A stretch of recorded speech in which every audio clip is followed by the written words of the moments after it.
ദൈവ തിരുനാമം മഹത്വപ്പെടുമാറാവട്ടെ. വലിയ നോമ്പിൻ്റെ 2025 21 പ്രഭാതത്തിനായിട്ട് ദൈവത്തെ മഹത്വപ്പെടുത്താം. പ്രത്യേകിച്ച് ഇന്ന് ഞായറാഴ്ച നമ്മളെല്ലാവരും വിശുദ്ധ കുർബാനയിൽ പങ്കെടുത്ത് ദൈവത്തെ ആരാധിച്ച് മഹത്വപ്പെടുത്തുവാൻ ഒരുങ്ങുകയാണല്ലോ. ദൈവമക്കളെ, ഈ പ്രഭാതത്തിൽ ദൈവത്തിൻ്റെ പരിശുദ്ധാത്മാവ് നമ്മെ പ്രത്യേകം ഓർമ്മപ്പെടുത്തി പഠിപ്പിക്കുന്നത്, ചിന്തിപ്പിക്കുന്നത്, ദൈവം ചില സന്ദർഭങ്ങളിലൊക്കെ നിശബ്ദനാകാറുണ്ട്. അങ്ങനെ നിശബ്ദതയിൽ നമ്മുടെ ജീവിതത്തിൽ നമ്മൾ എങ്ങനെയായിരിക്കും ആ നിശബ്ദതയോട് പ്രതികരിക്കുക?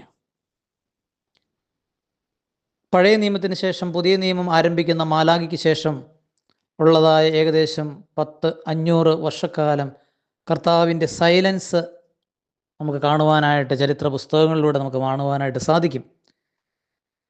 മത്തായിയുടെ സുവിശേഷം 15-ാം അധ്യായത്തിൻ്റെ 21 മുതൽ 28 വരെയുള്ള വേദഭാഗത്ത് ഒരു കനാൻകാരി സ്ത്രീ, അവൾ കർത്താവെ ദാവീദ് പുത്ര എന്നിൽ കനിയണമേ എന്ന് പറഞ്ഞ് ചങ്ക് പൊട്ടി വിളിച്ചു വന്നിട്ടും കർത്താവ് പൂർണ്ണ സൈലൻസിലേക്ക് മാറ്റപ്പെടുകയാണ്.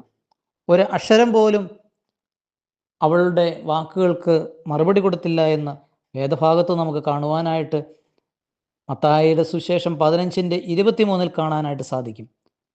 വീണ്ടും ആ സ്ത്രീ യേശുവിനെ പിന്തുടരുകയാണ്. പിന്നെയും അവളെ വാരി അലക്കുന്ന വിധത്തിലുള്ളതായ പ്രതികരണങ്ങളാണ് കർത്താവിൻ്റെ ഭാഗത്ത് നിന്ന് വരുന്നത്. പ്രിയമുള്ളവരെ, കർത്താവിൻ്റെ ഈ സൈലൻസും നമ്മുടെ ജീവിതത്തിൽ പലപ്പോഴും നമുക്കും ഒത്തിരി വേദന ഉളവാക്കിയിട്ടില്ലേ? നമ്മളും ദൈവത്തെങ്കിലേക്ക് അടുത്ത് വന്നിട്ട് കർത്താവിനെ ചങ്ക് പൊട്ടി വിളിച്ചിട്ട് നമ്മെ വാരി അലക്കുന്ന അനുഭവങ്ങൾ നമുക്ക് ജീവിതത്തിൽ ഉണ്ടായിട്ടില്ലേ? കർത്താവിൻ്റെ ഈ സൈലൻസിൽ നമുക്ക് എങ്ങനെ പിടിച്ചു നിൽക്കാനായിട്ട് സാധിക്കും? പ്രിയമുള്ളവരെ, ഇതാ വിശ്വാസത്തിൽ ആഴപ്പെടാത്ത ഒരു വ്യക്തിക്ക് ഒരിക്കലും ഈ സൈലൻസിനെ മറികടക്കാനായിട്ട് സാധ്യമല്ല. കാനൻകാരി സ്ത്രീയെ സംബന്ധിച്ച് അവൾക്ക് വിശ്വാസം അത്ര ദൃഢമായിരുന്നു. ഇവിടെ എൻ്റെ പ്രശ്നത്തിന് പരിഹാരമുണ്ടെന്നുള്ള അടിവരയിട്ട ദൃഢമായ വിശ്വാസത്തിൻ്റെ പുറത്താണ് അവൾ ഒന്നും മിണ്ടാത്ത കർത്താവിൻ്റെ പിന്നാലെ നടന്ന കാര്യങ്ങൾക്ക് പരിഹാരം കണ്ടെത്തുന്നത്. ആയതുകൊണ്ട് സഹോദര സഹോദരി, നമ്മൾ കർത്താവിലേക്ക് മടങ്ങി വരുമ്പോൾ ഉടനടി നമ്മുടെ പ്രശ്നം പരിഹരിക്കുമെന്ന് ആരെങ്കിലുമൊക്കെ വിചാരിക്കുന്നുണ്ട്. അങ്ങനെ ഒരു പ്രശ്ന പരിഹാരം മാത്രമായിട്ട്, ആ പരിഹാരത്തിന് മാത്രം ഒരു സൊല്യൂഷനായിട്ട് കർത്താവിനെ കാണുന്നുണ്ടോ എന്ന് നമ്മുടെ പൊള്ളയായ ഭക്തി ആണോ ഈ കാലഘട്ടത്ത് നമ്മുടെ ജീവിതത്തിൽ നമ്മൾ യേശുവിനെ കാണുന്നത് നമ്മുടെ കാര്യസാധ്യതയ്ക്ക് വേണ്ടി ആണോ എന്നും കൂടി നമ്മൾ ചിന്തിക്കുമ്പോൾ, ഉള്ളം കാണുന്ന ഒരു ഹൃദയം കാണുന്ന ദൈവമുണ്ട്. നിന്റെ വിശ്വാസത്തിൻ്റെ ആഴം കാണുന്ന ദൈവമുണ്ട്.